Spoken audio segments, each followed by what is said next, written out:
Hello everyone, let's begin with our discussion. हम जिस particular portion में एंटर कर चुके हैं वो यूनिट्स एंड मेजरमेंट का यूनिट पोर्शन, और उसको हमने 4 सवाल कुछ डिफरेंट पार्ट्स भी लिए, जैसे थर्ड वाले क्वेश्चन के 2 पार्ट थे, फोर्थ वाले क्वेश्चन के 3 पार्ट थे। ये हमने देखा अब तक। तो we have seen what is unit, system of units क्या होता है, डायमेंशनल फॉर्मूला क्या होता है, and what is a physical quantity, कितने टाइप की है फिजिकल क्वांटिटी ये अपन ने देखा। फिर रूल्स देखा कि डायमेंशनल एनालिसिस के रूल्स क्या होते हैं वो अपन ने देखा। फिर हमने उसका एप्लीकेशन उठाया और 3 एप्लीकेशन देखे अपन ने। ये अब तक हम देख चुके हैं, प्रीवियस लेक्चर है, सिर्फ बताया ताकि अगर लगे तो सीक्वेंस में जाके उसको देखें। ठीक है, अब इस क्वेश्चन को कोई मैंने नंबर नहीं दिया है। उसका रीजन क्या है, ये क्वेश्चन अभी का नहीं है। ये क्वेश्चन है जब आपको फंडामेंटल, जब आपको डायमेंशनल एनालिसिस के बारे में, डायमेंशनल फॉर्मूला के बारे में जब पहली बार बताया जाता है, तभी आपको फंडामेंटल क्वांटिटी और derived quantity and the part of fundamental which is supplementary पढ़ा दिया जाता है। बट द थिंग इज कि अगर मैं मैं आपको सप्लीमेंट्री क्वांटिटीज, अगर आपको सप्लीमेंट्री क्वांटिटीज पढ़ा रहा होता, बता रहा होता, तो ऑब्वियसली आपका फोकस उसी डायरेक्शन में चला जाता कि अच्छा ये है प्लेन एंगल, ये है सॉलिड एंगल, और जो मैं एक्चुअल में कन्वे करना चाहता हूं वो कन्वे नहीं हो पाता। तो मेरा पर्पस अभी ये है, इस पर्टिकुलर पॉइंट पे मेरा पर्पस ये है कि एज अ स्टूडेंट अभी आपको सप्लीमेंट्री क्वांटिटीज यानी प्लेन एंगल और सॉलिड एंगल, जो कि यूनिट्स एंड मेजरमेंट का पार्ट है, उसका सहारा लेकर मैं कन्वर्जन भी आपको सिखा दूं। Degree to radian, radian to degree कैसे कन्वर्ट करते हैं, प्लेन एंगल होता क्या है, सॉलिड एंगल होता क्या है, मीनिंग क्या है, मैक्सिमम वैल्यू क्या होती है, यूनिट क्या है, और यहीं पर आएगा असर्शन रीजन जो मैंने आपको स्टार्टिंग में बताया था, इंपॉर्टेंट है, सुनिएगा ध्यान से। इसीलिए इसको सप्लीमेंट्री क्वांटिटीज के नाम से डाला जाता है। क्यों, अभी आपको पता चलेगा थोड़ी देर में, ध्यान से देखिएगा। सबसे पहले हमने कहा था कि फिजिकल क्वांटिटी नाम की चीज होती है। फिजिकल क्वांटिटी क्या होती है, फिजिकल जिसको आप मेजर कर सकते हैं, those are called as physical quantity, जिसको आप मेजर कर सकते हैं। ठीक है, अब हमने कहा जैसे अगर मैं बोलूं, जैसे मैं पढ़ाते पढ़ाते अभी मान लीजिए थक गए, ठीक है, अब इंसान है भाई, थकेगा ना कभी ना कभी। चलिए, तो पढ़ाते पढ़ाते आदमी थक गया, या आप पढ़ते पढ़ते थक गए, जिसके चांसेस बहुत जल्दी और बहुत ज़्यादा हैं, होपफुली ना हो, बेटर है। तो आप फिजिकल क्वांटिटी का मीनिंग क्या है कि अगर वो थकान क्वांटिफाई करनी हो, नंबर देना हो, न्यूमेरिकल वैल्यू देना हो, तो आपके पास कोई थर्मोमीटर तो है नहीं कि आप घुसेड़ देंगे और बोलेंगे कि भैया इतना है थकान, इतना है बोरियत, इतना है स्ट्रेस, ऐसा तो है नहीं। तो ये सब क्या है, इनको आप एक एडजेक्टिव देते हैं, ज्यादा दुखी, कम दुखी, ठीक है। लेकिन आप फिजिकल क्वांटिटी कौन सी क्वांटिटी है, जिनको आप मेजर करते हैं, जिनको आप मेजर कर सकते हैं, दैट इज मोर प्रोमिनेंट। तो फिजिकल क्वांटिटी 2 तरह की होती है, एक होती है फंडामेंटल फिजिकल क्वांटिटी, दूसरी होती है डिराइव्ड फिजिकल क्वांटिटी। फंडामेंटल वो क्वांटिटीज थी जो सेल्फ सफिशिएंट थी अपने आप को समझाने के लिए, अपने आप को डिफाइन करने के लिए, वो किसी और पे डिपेंडेंट नहीं थी अपने डेफिनेशन के लिए। मास है तो मास ही रहेगा, लेंथ पे डिपेंडेंट नहीं, टाइम पे डिपेंडेंट नहीं। एरिया डिपेंडेंट है किस पे, लेंथ पे, यानी वो फंडामेंटल नहीं, वो क्या है, डिराइव्ड है। इसी को हम एक और नाम देते थे, क्या, बेस क्वांटिटी। और फंडामेंटल के साथ आती हैं सप्लीमेंट्री क्वांटिटीज, जिनके बारे में बात अभी हमने नहीं की, सिर्फ नाम दिखाया था मैंने, उनकी यूनिट दिखाई थी और उनका सिंबल दिखाया था, बस। अभी बाकी है इसके बारे में बात करना। And next part is derived, and derived quantity किससे बना होता है, derived quantity is made up of fundamental quantities, force, acceleration, velocity, area, volume, ठीक। और अभी मेरा फोकस ये था कि पढ़ाते टाइम मैं कोशिश करूं कि एक 10वीं के बच्चे के माइंडसेट से चलूं, कि मैं वो टर्म्स यूज ना करूं जो अभी तक आपके कोर्स करिकुलम में नहीं आए। इसका मतलब ये नहीं कि मैं नहीं मान के चल रहा है कि मेरा वीडियो 12वीं क्लास का बच्चा भी देख रहा है, ड्रॉप लेने वाला भी देख रहा है, आई कंसिडर इट। बट अगर मैं 10वीं के बच्चे के माइंडसेट को लेके चलूंगा तो मैं जीरो से शुरू करूंगा, एंड बहुत जरूरी है जीरो से शुरू करना। कंटेंट उतना ही है, आप किसी इसलिए मैंने इतने छोटे छोटे क्वेश्चन बनाए, ताकि अगर कोई ड्रॉप लेके बैठा है तो वो जानता है कि वो क्या पढ़ चुका है, क्या उसको प्रोमिनेंट लगता है। तो अगर वो कम टाइम देना चाहता है तो उन क्वेश्चंस पे कम टाइम दे के बाकी पे ज्यादा दे, जो उसको लगता है वीक है, या वो स्किप मार सकता है, या वो अगर चाहे तो जल्दी जल्दी सब कुछ खत्म करे, जैसा आपको सही लगे। But the only thing is कि मेरा पर्पस थ्योरी पढ़ाते टाइम प्रैक्टिस डायरेक्ट करवाना नहीं। आप जब थ्योरी को और एग्जाम्पल को डायरेक्ट कनेक्ट कर पाते हो, देख पाते हो, सॉल्यूशन को समझ पाते हो, हर एक टर्म को देख पाते हो, तो your your theory becomes prominent. आपका दिमाग साइकोलॉजिकली क्लियर हो पाता है कि क्या बोला था और क्या समझा है। इसीलिए पहले वाले चैप्टर का जो जो आपका मैथमेटिकल टूल वाला पार्ट था उसका प्रैक्टिस एक साथ कराऊंगा। लास्ट में लेक्चर आता है जिसमें सारे आपके जितने लेक्चर्स हैं उन वीडियो का कुछ portion, most important ones, difficult ones, random questions, कुछ नए, कुछ मिस्टेक करने वाले क्वेश्चन, असर्शन, रीजन, ठीक है, न्यूमेरिकल बेस्ड, ये सब, ठीक है। और जहां मुझे लगेगा कि टॉपिक लेते वक्त ही कम पड़ा, जैसे देखिए मैंने आपको पढ़ाया यूनिट्स एंड अभी जो क्या पता यूनिट वाला पोर्शन था उसमें 4th क्वेश्चन था एप्लीकेशन। मैंने 2 वीडियो सोचे थे, मैंने 3 बनाए क्योंकि मुझे लगा हर एप्लीकेशन पे फोकस करना चाहिए प्रोमिनेंटली। अब उसके प्रैक्टिस जब क्वेश्चन कराऊंगा तो और प्रोमिनेंट होगा, फिर असाइनमेंट मिलेगा तो और प्रोमिनेंट होगा, आप बुक्स लगाएंगे और प्रोमिनेंट होगा, प्रीवियस ईयर क्वेश्चन सॉल्व करेंगे, कॉन्फिडेंस गेन होगा। Step step step step step समझना जरूरी है भाई, धीरे धीरे ही समझ आएगा। एक दिन में कोई ज्ञान उड़ेल नहीं सकता कि फिजिक्स ऐसे पढ़ी जाती है और आप पढ़ लिए और हो गया। ऐसा होता तो बहुत आसान होती जिंदगी, बट ऐसा नहीं है। तो अब हम फंडामेंटल क्वांटिटी देख चुके हैं, 7 fundamental quantities we have already seen, but what is remaining, the two supplementary quantities. नए एसआई सिस्टम के हिसाब से सप्लीमेंट्री को भी डिराइव्ड ही माना जाता है, लेकिन हम एनसीईआरटी के हिसाब से चल रहे हैं। एनसीईआरटी में supplementary and fundamental are written together, एक ही अम्ब्रेला में लिख दिया, इसका मतलब डिराइव्ड अलग है और ये दोनों अलग है। क्यों इसको सप्लीमेंट्री कहते हैं वो देखते हैं। अच्छा, अब बात आती है सप्लीमेंट्री क्वांटिटीज होती कौन कौन सी हैं। 2 क्वांटिटी हैं, और क्यों इनको सप्लीमेंट्री कैटेगरी में डाला जाता है वो भी मैं आपको थोड़ी देर में दिखाता हूँ। और फिर लेते हैं अपना असर्शन एंड रीजन, जो मैं स्टार्टिंग से बोल रहा हूँ, इंपॉर्टेंट है सुनना। सप्लीमेंट्री क्वांटिटीज 2 तरह की होती हैं। पहला होता है प्लेन एंगल, जो आप अब तक 10वीं कक्षा तक जितने भी एंगल आप पढ़ के आ रहे हैं, tan theta, sine theta, cos theta, जो भी एंगल लिखा जो पढ़ा वो प्लेन एंगल था। और एक नया एंगल होता है जिसको हम बोलेंगे सॉलिड एंगल। अभी बाइफरकेट कर लेते हैं, ये 2D एंगल है और ये 3D एंगल है, ठीक है। कैसे डिपेंड करेगा, कैसे डिफाइन होगा, देखते हैं उसको।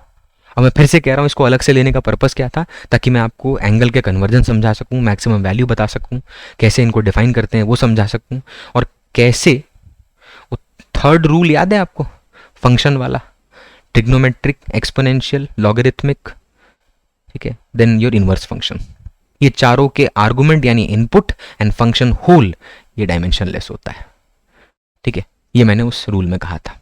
चलिए, तो अब हम शुरू करेंगे किससे, will be starting with plane angle. Let's define plane angle and everything which is important for plane angle, ठीक है।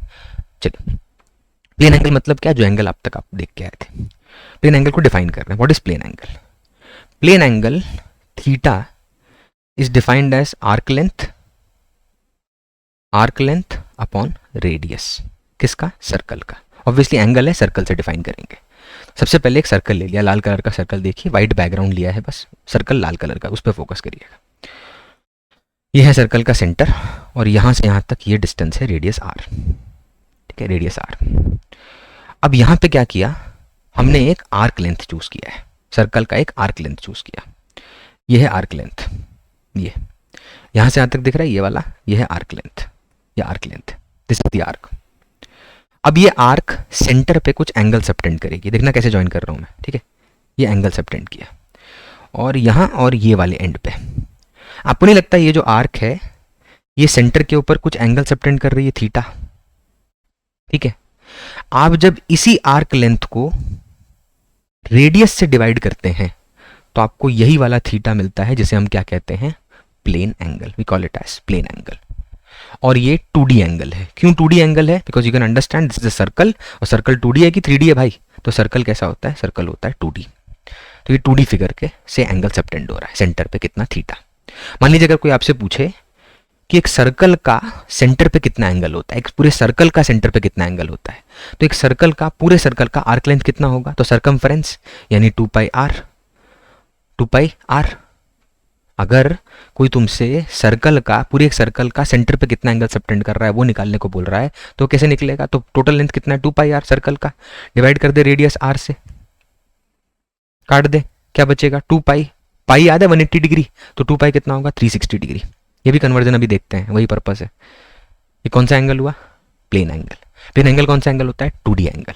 अच्छा, इस प्लेन एंगल की यूनिट क्या होती है, what is the SI unit of this, SI unit क्या होता है?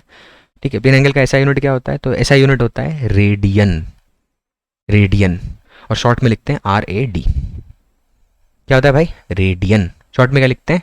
Are A D. ये तो अच्छा, थीटा की मैक्सिमम वैल्यू क्या होती है? What is the maximum value of theta? Maximum value कितनी होती है थीटा की? तो होती है 360 डिग्री या तो 2 पाई रेडियन। पाई लिखा है तो रेडियन बोलने का, डिग्री ऑब्वियसली। ठीक है, तो 360 डिग्री और 2 पाई रेडियन, ये है प्लेन एंगल की मैक्सिमम वैल्यू। प्लेन एंगल की क्या है? ये मैक्सिमम वैल्यू, शॉर्ट में लिखेंगे आर ए डी। ठीक है, तो प्लेन एंगल की ये हो गई मैक्सिमम वैल्यू। ठीक है, रेडियन। चलिए, अब यहाँ पे ये तो प्लेन एंगल की मैक्सिमम वैल्यू कितनी है? 360 डिग्री, 2 पाई रेडियन। डेफिनेशन बोल, आर्क लेंथ अपॉन रेडियस। अच्छा, आर्क लेंथ की एसआई यूनिट क्या होगी? मीटर। डायमेंशनल फॉर्मूला क्या होगा? एम। रेडियस की एसआई यूनिट क्या होगी? मीटर। डायमेंशनल फॉर्मूला क्या होगा? एम। एम से एम कट गया तो ये क्या मिलेगा? What is theta? बोलो भाई, what is theta? What is theta? तो थीटा है डायमेंशनलेस। थीटा क्या है भाई? Dimension less. क्यों? क्योंकि ये सेम क्वांटिटी का रेशियो है। अच्छा, ये तो ठीक है, एक बात हुई। दूसरी बात सुन, अगर मैं बोलूं कि साइन थीटा का डेफिनेशन याद है आपको ट्राइंगल के हिसाब से? What is sine theta? Sine theta होता है परपेंडिकुलर अपॉन हाइपोटेनस। परपेंडिकुलर का यूनिट क्या होता है? Metre, SI unit. हाइपोटेनस का मीटर, मीटर मीटर कट जाएगा। साइन थीटा भी क्या मिलेगा? Dimension less. क्या मिलेगा भाई? Dimensionless. ये भी डायमेंशन लेस, यानी थीटा आर्गुमेंट, थीटा आर्गुमेंट वो भी डायमेंशन लेस, और जो फंक्शन मिले वो भी डायमेंशन लेस। आर्गुमेंट भी डायमेंशन लेस और फंक्शन भी डायमेंशन लेस। ये हर फंक्शन के साथ होगा, ट्रिग्नोमेट्री के साथ, हर ट्रिग्नोमेट्री फंक्शन के साथ होगा। ठीक, यही मैंने थर्ड रूल बताया था फंक्शन के पॉइंट ऑफ व्यू से। इसका तो पूरा प्रूफ दे दिया कि फंक्शन और फंक्शन के अंदर का आर्गुमेंट दोनों ही डायमेंशन लेस होता है। ये मैंने पूरा लॉजिक दे दिया इसका। ठीक है, और बाकी तीन के लिए एक्सेप्ट कर ले, वैसे भी फैक्ट है। ठीक, और आगे प्रोमिनेंट देते जाएंगे रीजन। तो ये हो गया। अच्छा, तो मैक्सिमम अब जिस्ट में ले आओ, plane angle 2D angle. Definition बोल, it is the ratio of arc length subtended, जो आर्क लेंथ जो थीटा सबटेंड कर रहा है, divide by radius of the circle. तो arc length upon radius. It is dimension less. क्या वो unit less होता है? नहीं, उसकी यूनिट क्या है? रेडियन, शॉर्ट में RAD। यही इसका असर्शन रीजन में एक ऐसा पॉइंट है जिसके ऊपर ध्यान रखना है कि plane angle is dimensionless, all the quantities except these two, plane angle and solid angle. अगर उनके पास यूनिट है तो डायमेंशन होगा, यूनिट नहीं है तो डायमेंशन नहीं होगा। Simple. If it is unitless, it is dimensionless. But these are the two quantities which are exceptions. Not like chemistry, जहाँ पे बहुत सारी exception है, यही exception है। ठीक है, तो प्लेन एंगल डायमेंशनलेस होता है, बट यूनिटलेस होता है क्या? नहीं, उसकी यूनिट होती है radian. It is dimensionless but it is not unitless. It is dimensionless but it is not unitless. ठीक, तो ये तो सबसे इंपॉर्टेंट जो बात है प्लेन एंगल की वो है formula, theta is equal to arc upon radius. जितने आर्क लेंथ को आपने कंसिडर किया है उतना ही एंगल सबटेंड होगा और उसी थीटा और उसी आर्क लेंथ को कोरिलेट करेंगे। मेक सेंस और नॉट? Tell me. ठीक, चलिए अब इसी को, अभी प्लेन एंगल कंटिन्यू हो रहा है तो यहीं पे हम बात कर लेते हैं कन्वर्जन के लिए। ठीक है, सिंपल सुनना, pi radian is equal to 180 degree. Pi radian is equal to 180 degree. So what is 1 degree? Pi by 180 radian. And what is 1 radian? 180 by pi degree. ये कन्वर्जन है, इसी से दोनों से, इसी से मेन यही था। पाई रेडियन इज 180 डिग्री, उसी को जब कन्वर्ट किया तो 1 डिग्री निकाल लिया, यूनिट डिग्री निकाल लिया, पाई बाय 180 रेडियन, और उसी को जब रेडियन में कन्वर्ट किया तो 180 डिग्री बाय पाई। यानी सुनना, अगर 60 डिग्री एंगल को मैं रेडियन में कन्वर्ट करना चाहता हूं तो I will multiply it by 180, pi by 180। अगर मैं क्या करा, अभी क्या बता रहा हूं मैं, what is I am telling you, अगर आप डिग्री टू रेडियन कन्वर्ट करना चाहते हैं, अगर आप डिग्री टू रेडियन कन्वर्ट करना चाहते हैं तो multiply it with by pi by 180। और अगर आप ध्यान दीजिएगा, अगर आप रेडियन टू डिग्री करना चाहते हैं, ध्यान दीजिएगा, रेडियन टू डिग्री कन्वर्ट करना चाहते हैं तो आप जैसे मान लीजिए एग्जांपल के तौर पे पाई बाय 3, यहाँ तौर पाई बाय 3। अब पाई बाय 3 को किससे मल्टीप्लाई करना है तो 180 बाय पाई से। किस में कन्वर्ट हो जाएगा, ठीक है, इस वाले में किस में कन्वर्ट होगा, रेडियन में। इस वाले में किस में कन्वर्ट होगा, डिग्री में। ठीक, वही मैंने समझाना चाहा, वही मैंने दिखाया यहाँ पे। चलो आंसर करते हैं। तो 60 ये 3 से जाएगा, आंसर बचेगा पाई बाय 3। तो 60 degree is pi by 3 radian, and जब पाई बाय 3 रेडियन को 180 बाय पाई से मल्टीप्लाई किया तो क्या मिला, 60 डिग्री। ठीक, तो जब आप डिग्री टू रेडियन जाना चाहते हैं तो पाई बाय 180 मल्टीप्लाई करिए, जब आप रेडियन टू डिग्री जाना चाहते हैं तो 180 बाय पाई मल्टीप्लाई करिए। और ये हमने किसकी बात की अभी, 2D एंगल यानी प्लेन एंगल की। और प्लेन एंगल की डेफिनेशन क्या है, आर्क लेंथ अपॉन रेडियस। किसका आर्क लेंथ, जिस थीटा की बात हो रही है। लेकिन एक बात और याद रखेंगे भाई, इस theta is equal to arc upon radius में, ध्यान दीजिएगा, इस theta equal to arc upon radius के अंदर आर्क लेंथ की ऐसा यूनिट मीटर, रेडियस की ऐसा यूनिट मीटर, और थीटा एंगल की ऐसा यूनिट रेडियन, क्योंकि ऐसा यूनिट एंगल की रेडियन होती है। डिग्री में दिया है तो कन्वर्ट कर लीजिएगा, क्योंकि आप यहाँ मीटर मीटर लिखेंगे तो यहाँ रेडियन ही लिखना पड़ेगा। ठीक, डिग्री नहीं चलेगा, गलत हो जाएगा। ये बहुत प्रोमिनेंट चीज़ है, ध्यान दीजिएगा, आगे जाके काम आएगी। चलिए, तो ये हमने पढ़ा क्या, plane angle. Now let's define plane angle की मैक्सिमम वैल्यू कितनी है भाई, प्लेन एंगल की मैक्सिमम वैल्यू कितनी है, 360 डिग्री। चलिए अब आते हैं सॉलिड एंगल। इस पर ज़्यादा बात नहीं होगी, क्योंकि सॉलिड एंगल क्या है, पहले एक चैप्टर आता था कम्युनिकेशन सिस्टम, वहाँ यूज़ होता था क्या, सॉलिड एंगल। सॉलिड एंगल कैसा एंगल है, तो सॉलिड एंगल बढ़िया एंगल है, नहीं इट्स अ 3D एंगल। ठीक है, अभी बोला ना, फिजिकल क्वांटिटी को ऑब्जेक्ट, मतलब क्या ऑब्जेक्टिव बोल रहा हूँ, एडजेक्टिव थोड़ी देते हैं, बढ़िया है खराब है ऐसा नहीं बोलते भाई, क्वांटिफाई करते हैं। तो सॉलिड एंगल क्या है, 3D एंगल है। दिखाता हूँ। इससे पहले हमने सर्कल लिया था, जे है spear, 3D object, solid spear, ठीक है, या हॉलो स्पीयर मान लो, जो अच्छा लगे, स्पीयर है ये, 2D फिगर नहीं 3D फिगर है। अच्छा, इसकी ऐसा यूनिट क्या होती है, इसकी ऐसा यूनिट क्या है, यहाँ बहुत सारी बातें हैं नहीं, इसलिए ज़्यादा चिंता मत करिए। स्टेरेडियन, स्टेरेडियन शॉर्ट में लिख देंगे STD। ठीक है, ये शॉर्ट में लिख दिया, बताइए, वो नहीं भाई। ठीक, तो स्टेरेडियन लिख दिया, यूनिट हो गई। अच्छा, अब ध्यान दीजिएगा, अब इस पर्टिकुलर पॉइंट से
चलिए अब शुरू करते हैं बात सॉलिड एंगल पे करना। इससे पहले अपन ने क्या डिस्कस किया, इससे पहले अपन ने डिस्कस किया प्लेन एंगल क्या होता है, उसको डिफाइन किया आर्क लेंथ अपॉन रेडियस से, 2D एंगल था। अब हम बात करते हैं किसके लिए, सॉलिड एंगल के लिए। सबसे अच्छा, इसमें ज़्यादा नहीं घुसेंगे, इसमें बहुत ही ऊपर सुपरफिशियल बात करेंगे, ठीक है, सुपरफिशियली बात करेंगे, ज़्यादा प्रैक्टिकली नहीं। तो इसकी जो यूनिट होती है उसको बोलते हैं स्टेरेडियन, और शॉर्ट में लिखते हैं SR। जैसे रेडियन पूरा नहीं लिखना तो RAD लिख दिया, वैसे स्टेरेडियन का SR लिख दिया, ठीक है। और ये 3D एंगल है। तो बात किसकी हो, क्यों 3D एंगल, क्योंकि ये स्पीयर के हिसाब से डिफाइन होगा, ठीक है। अब ध्यान से देखिएगा, हमने क्या किया, स्पीयर के ऊपर एक छोटा सा एरिया कंसिडर किया। ये स्पीयर का एक एरिया एलिमेंट है जो हमने उस पर मान लिया। और इसमें मैं फिर से कह रहा हूँ बहुत ज़्यादा डिस्कशन नहीं होगा।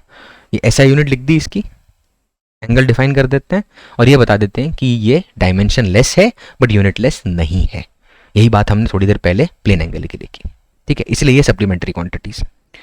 तो हमने क्या किया, एक एरिया एलिमेंट ले लिया स्पीयर का। अब ये जो एरिया एलिमेंट लिया है, इससे मैं इसके चारों एंड से, ये स्क्वायर है, शेप में कैसा है, स्क्वायर है, तो स्क्वायर के 4 वर्टेक्स होंगे। इन चारों वर्टेक्स को मैं सेंटर से ज्वाइन कर देता हूं, ठीक है। सेंटर से मैंने क्या किया, ज्वाइन कर दिया।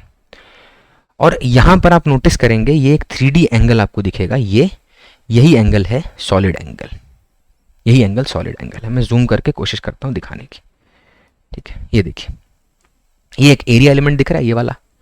ये एरिया एलिमेंट ऐसा स्क्वायर में है, इसके यहाँ एक वर्टेक्स, दूसरा वर्टेक्स, तीसरा, चौथा, ठीक है। ये ऐसे 4 वर्टेक्स है। यहाँ पे सेंटर इमेजिन, ये सेंटर इमेजिन करिए, ये एरिया है। इसके चारों वर्टेक्स से यहाँ, यहाँ, यहाँ और यहाँ ज्वाइन कर दीजिए। डोंट यू थिंक ये ऐसा कुछ शेप बनेगा, ऐसा ऐसा। अब ये जो एंगल आपको दिख रहा है, ये सर्कल जो मैंने बना रहा है यहाँ, ये मैं जो मैं घुमा रहा हूँ, ये इसको बोलते हैं सॉलिड एंगल। सी, प्लेन एंगल क्या था, प्लेन एंगल क्या था, ठीक है। प्लेन एंगल क्या था, ये देख, ये दो, एक ये नीचे जा रहा है, एक ऊपर जा रहा है, इसके बीच का ये एंगल है, ये प्लेन एंगल है। आर्क लेंथ लिया, सेंटर पे कितना एंगल सबटेंड किया, वो ये आर्क लेंथ सेंटर, दो ही साइड है। यहाँ आपको दिख रहा है 3D व्यू है। इधर जो एरिया एलिमेंट से लिया, सॉरी पेन गिर गया, चलिए, इधर जो एरिया एलिमेंट लिया, उस एरिया एलिमेंट के चारों वर्टेक्स को अपने ज्वाइन कर दिया। और ये चारों एलिमेंट जो हैं वर्टेक्स से जब ज्वाइन हुए तो ये जो 3D शेप बन रहा है, इसको बोलते हैं अपने सॉलिड एंगल। यही अपना सॉलिड एंगल है, ठीक है। तो अब इस सॉलिड एंगल को डिफाइन कैसे कर रहे हैं। Solid angle is defined as area upon R square. वैसे तो ये छोटे एंगल के लिए डिफाइंड होता है, इसलिए हम छोटा सा एलिमेंट लेते हैं। जनरली आपको बुक्स में डेफिनेशन दिखेगा D A upon R square. D A का मतलब क्या, छोटा सा एरिया एलिमेंट जिसके थ्रू हमने मतलब एंगल सबटेंड किया और नीचे रेडियस का स्क्वायर लिख दिया। बट मैं कह रहा हूं इस डेफिनेशन को छोड़, इसको फोकस कर। तो solid angle is defined as area of the element which is subtending the angle. वहां पे आर्क लेंथ था प्लेन एंगल में, यहाँ एरिया एंगल सबटेंड कर रहा है और डिवाइड किससे कर रहे हैं, स्क्वायर ऑफ द रेडियस से। तो अगर आप नोटिस करो तो एरिया मतलब मीटर स्क्वायर, रेडियस भी मीटर स्क्वायर, कटेगा तो क्या देगा, डायमेंशन लेस। क्या देगा, डायमेंशन लेस, डायमेंशन लेस। तो ये डायमेंशन लेस देगा। लेकिन क्या ये यूनिट लेस है, नहीं। फिर से वही बात आती है कि सप्लीमेंट्री क्वांटिटी कैटेगरी में क्यों डाला, बिकॉज ये जो 3D एंगल है ये डायमेंशन लेस है बट यूनिट लेस नहीं है, यूनिट स्टेरेडियन है। अच्छा, इसकी मैक्सिमम वैल्यू कितनी होती है, मैक्सिमम वैल्यू कितनी होगी, ठीक है। सिंपल सा लॉजिक है, एक हॉलो स्पीयर, एक स्पीयर ले लो, स्पीयर का मैक्सिमम सरफेस एरिया क्या होगा, what will be the maximum surface area of a spear, तो वो होगा 4 पाई आर स्क्वायर। पूरा स्पीयर सेंटर पे कितना एरिया, मतलब कितना एरिया पूरे स्पीयर का, जैसे सर्कल को देखा था तो सर्कल का मैक्सिमम एंगल कितना निकाला अपन ने, 360 डिग्री यानी 2 पाई रेडियन, कन्वर्जन भी आता है अब तो स्पीयर का एरिया लिया, स्पीयर का एरिया कितना है 4 पाई आर स्क्वायर, और उसको डिवाइड किससे किया आपने, आर स्क्वायर से। तो आर स्क्वायर कट गया, यानी मैक्सिमम सॉलिड एंगल कितना है 4 पाई यानी 720 डिग्री, 720 डिग्री, 360 नहीं।